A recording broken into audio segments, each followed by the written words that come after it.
Welcome to the channel. Today we're unboxing and reviewing the WWE Colosseum collection, Roddy Piper and George the Animal Steele. Here's the front of the box here.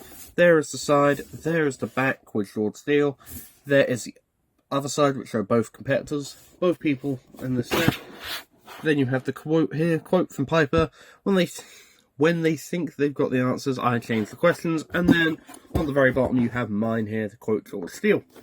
So we're now going to cut back, going to show off the packaging a bit here. So you've got slip to the side, open it up like so. Of course you have the Piper and George Steele there. Before we get into the figures themselves, comes like a little sign there, the mine. Take Piper out the side here. We'll talk about the packaging separately. Of course you get this nice little carded thing here to separate the figures. So you've got the Colosseum collection this side, and then you've just got some plain WWF logos that side. So we'll put that to the side for now. Then you have George Steele. We'll also talk about the packaging before we unbox him.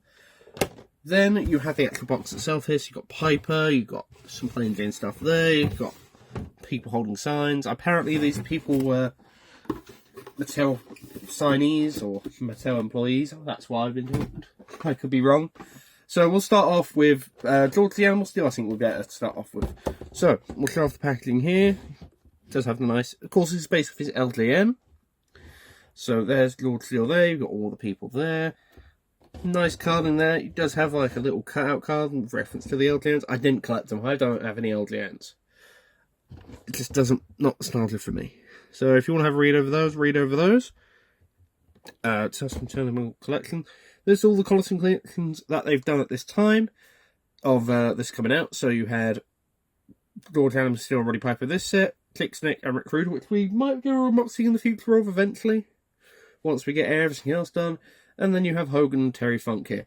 So we're now going to cut that once we have this figure out of the packaging here. So we have George Steele here out of the packaging. This is just a basic what comes out of the box. You've got the tongue out head. You've got the, I want to call them like the Scott Hall Woo hands, but they're not really. They're like solid, nice looking hands to be fair. It does suit him. Of course, a load of chest hair there, which does look fantastic. They've done very well there. All your accessories on here.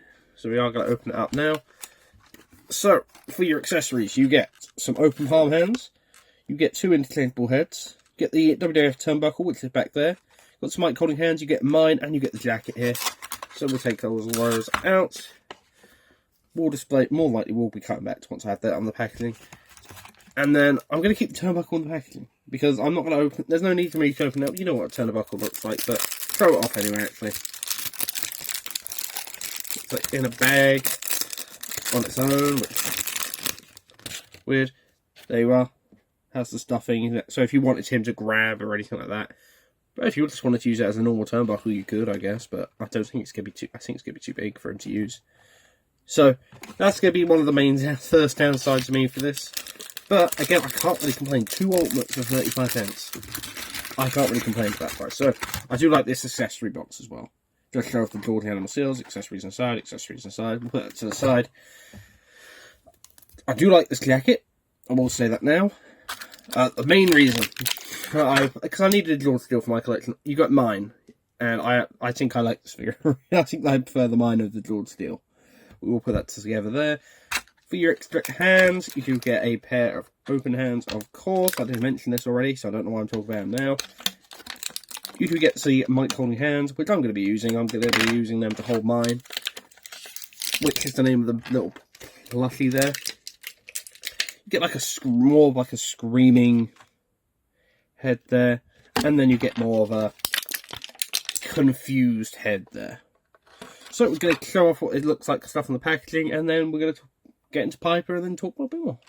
I was going to say, before I forget about it, we've got to talk about the articulation of this figure. It's absolutely great. Fantastic articulation, moves very good in hand. I love the head scan that I've put on here. This is like the screaming, more confused one. There's all the chest hair on the back. Looks fantastic. You've got the nice boots there, the nice red and black gear. I would have loved to have been a George. As a kid, I would have definitely been a George the Animal Steele fan. But anyways, now we're going to cut back to once we have mine, the other head sculpts, and the grappling hands, and the shirt on George the Animal Steele here. So we've got the shirt, we've got mine here, we've got the upper hand, we've got the extra head. I absolutely love this figure, man. I absolutely love it. It's a bit of an issue to get this shirt on, but rather than that, everything else about it is a fantastic. I will be displaying it like this. Maybe swap that head for the second head that I showed you, or the first one, but I absolutely love this figure, man. I would give it overall a 10 out of 10. But now we're going to cut back to show off Piper's packaging, Piper's accessories, and we'll give you my final thoughts on Piper. Overall, then, this is 10 out of 10, and we'll then do a comparison between the two. So, we'll be back in a second. Let's talk about Piper. So, we've got Piper here. Again, these are based on the LGNs, so it's going to be in its LGN pose on the package. There's the rest of the stuff on the back. We already talked about this. If you want to read the stuff on the back here, read the stuff on the back here. Accessories, kilt, soft goods, microphone, swappable hands, swappable heads. So, if you want to read that now. We're now going to cut to once we have Piper here out of the box. So we've got Roddy Piper here out of the packaging. If it doesn't fall over there, just to talk over his accessories bits again, comes with the same data box. Roddy Piper, accessories inside. So we'll open the box and see what's inside for Piper. So, your accessories for Roddy Piper here, you get 2 open hands, pair of pointers, a pair of mic holding hands, a pair of fists. You get a neutral head sculpt. You get a smug, cocky Piper head sculpt. You get a screaming head sculpt. I'm more likely to display him with a screaming head sculpt and a microphone there.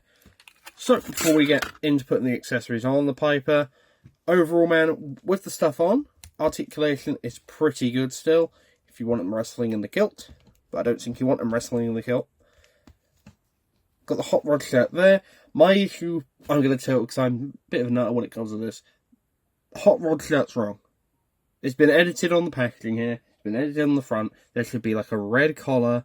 I believe red sleeves as well. Not red sleeves, around the sides here. So that's going to bug me. But if you remove the belt here, if you do want to show off Piper's how to get the stuff off, there you are. Kilts off, belts off. And most importantly, let's get the shirt off Piper. I want to get the shirt off Piper.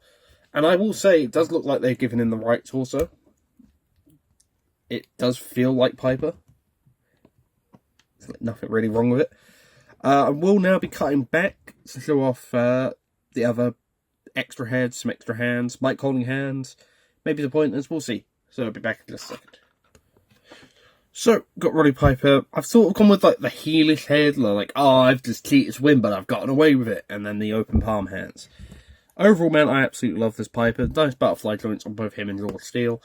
Pretty good articulation. The one thing I think his boots should be a little bit darker, but that's only me annoying. You've got the RPs there. I think that should be a more leathery red rather than dark light red.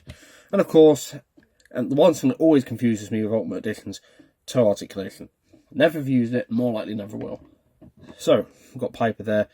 Now we're going to show him off, doing his promo, screaming, and then we'll put Lord Steel there and give you my final thoughts on both this box set. So we have how I'm going to display both of these, and overall, man, I would suggest picking this up if it's still available on Mattel Creations for 35 quid. I know Jake Snake and Rick Rude are, but I don't know if this one still is. And overall, man, I love both of these. I do prefer the Lord Steel because of Piper missing the accents on his shirt. But overall, man, both of these are solid figures. I give Lord Steel 10 out of 10 and Piper a 9.5 out of 10. But overall, man, definitely worth the pick up for me. If you did enjoy these last 2 reviews that we've done for our 400 subscriber special, then thank you. I do want to thank you all again for, if you are a beginner, if you are someone that's coming later. But anyways, I will see you all in the next video. Thank you again, and I'll see you in the next one. Thank you, and goodbye.